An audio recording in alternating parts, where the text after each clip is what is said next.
Good evening, all you whiskey drinking degenerates. This is the Mad Mix Not Cheap Whiskey Review number 43, I believe. I will get it right in the title card. If you watched any of my videos, you know I'm too fucking lazy to do any research. I buy them, I drink them, I tell you what I think. This is going to be what I think. This is a Spice Tree by Compass Box. I've got a few catch-up videos to do on bottles that I bought a while ago and just never reviewed, and this is one of them. I've really come to enjoy Spice Box's offerings. See up there, I've got the Orchard Tree, and right behind it is the Spaniard. So some of these Spice Boxes I've really come to enjoy, and this one, I did another one not that long ago that said on the thing that it was terribly spicy. I believe it was that Speyburn Iran that was up there, and that one had a little bit too much spice for me. This one I don't remember being that spicy, and I've obviously drank quite a bit of it. I had to get a review done on this because there's only maybe a few more drams left on it. It's not very colorful, which means it's probably not very old. There are no, sherry barrels, no rum barrels, no nothing in this. It's all, it might even say it, it's all, rich, round, intense, chilled, non-chill, filtered, natural colored, blended Scotch whiskey, blended malt Scotch whiskey. That's what I like about these Compass Boxes. They're all single malts, which is a lot better than just a blended whiskey where you're going to get that single grain crap. There are some blended scotches I like, but I do like the blended malts like Monkey Shoulder and even that Johnny Walker Green 15-year-old. Some of them blended malts that I've had lately are really good.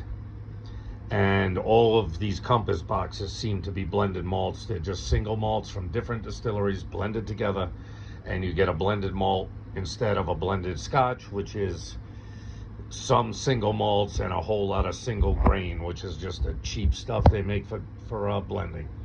So with this nonsense being said, I wanted to get this done before I ran out of it. I bought it quite a while ago, and I kind of remember kind of liking it, but we'll find out. Let's get the nose up in it. Yeah, it's all malt on the front end. The front end is all malt. Maybe you get a hint of some lighter fruit like a peach or an apricot down the middle end, but I'm also getting that spice, which is probably why they're calling it the Spice Tree. I found Compass Box aptly names just about all of their products.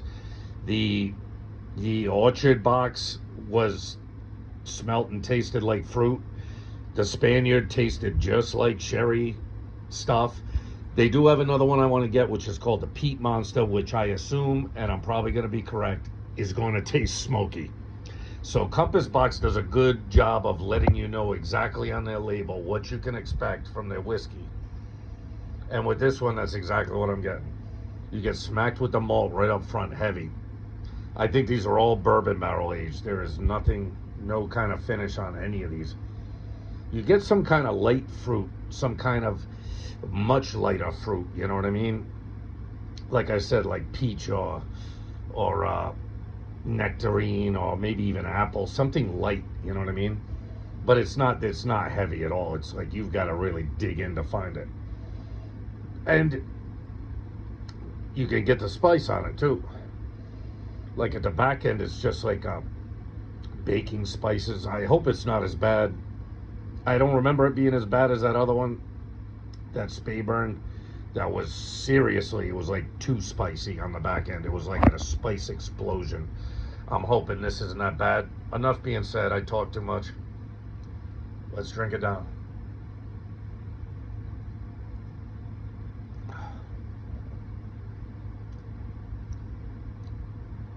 Yeah. Okay. All right. Yeah. It's malt. I'm not getting any fruit, but it's mostly just spice right through it. Right through it. Almost like hints of nutmeg and baking spices. So, you know what I mean? I think with the first time I sat down with this bottle, I was kind of half in the bag. and didn't remember a lot about it, except that it was spicy. It's not as spicy as that Speyburn, which was way, way, way too spicy. This is kind of middle of the road spicy, but more than your average spicy. Like every bourbon barrel aged scotch is going to have the spice on the back end, you know. This one has more than average, but not nearly as much as that Speyburn. That Speyburn was just a slap in the face of spice. Yeah, the nose is pleasant. The nose is like your typical scotch, like malt, a hint of fruit, and maybe a hint of that baking spice at the back end. You know what I mean?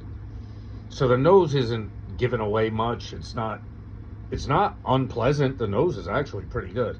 All right, I've got about enough in here for one more sip. Let's see what it's got. I'll give you a second opinion. We're out.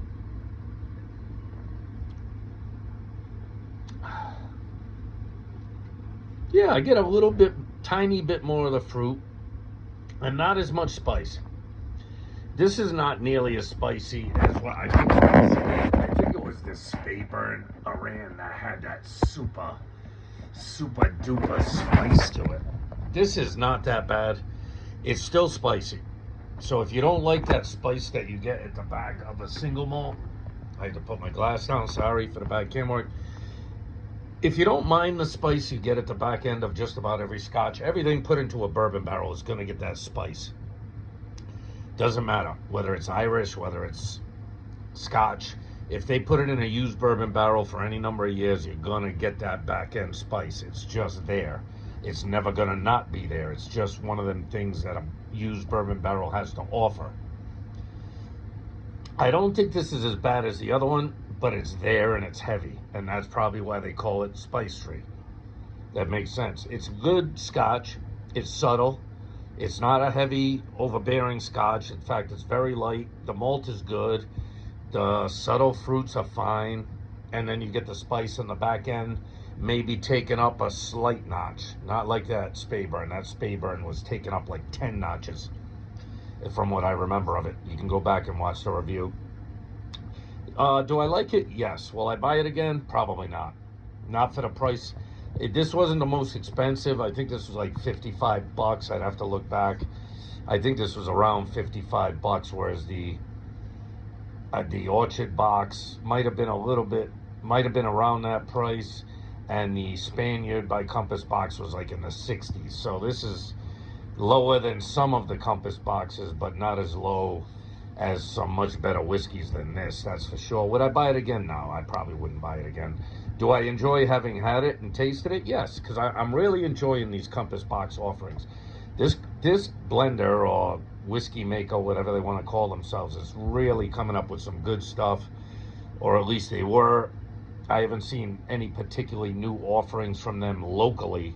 I'm not saying you can go on their website and see all their offerings. They got tons of them, but I've only really seen about 4 of their offerings, and I have 3 of them.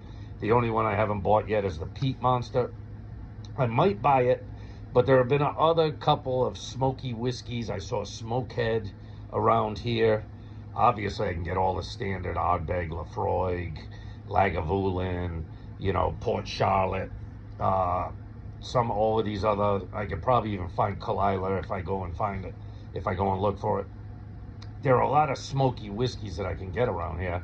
I got the Ben Riach 10 Smoky not that long ago, but I've seen some unique smoky ones. The Compass Box Peat Monster was one of them.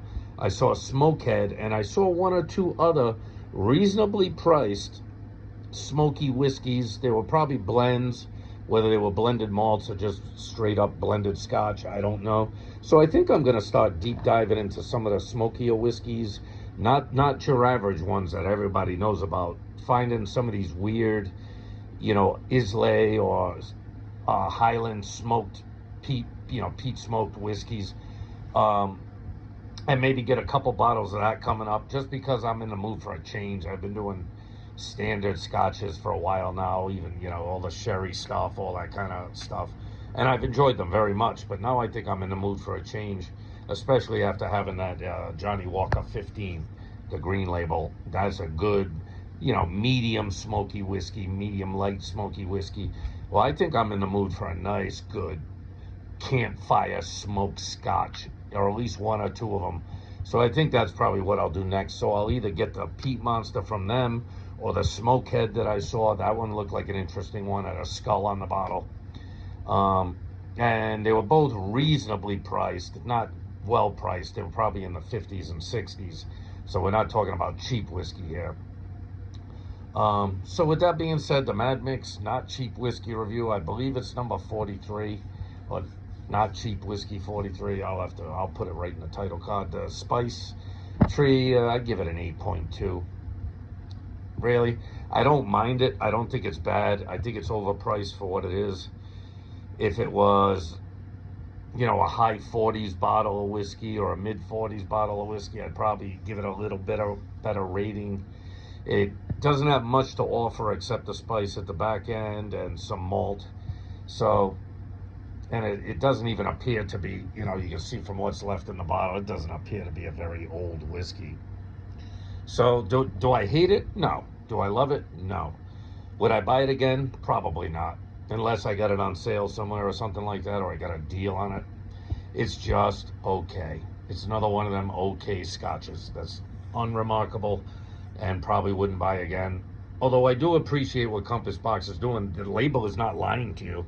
There are some scotches, they make themselves look fantastic. They got the fancy label, a fancy bottle. You have a sip of it, you're like, what is this shit?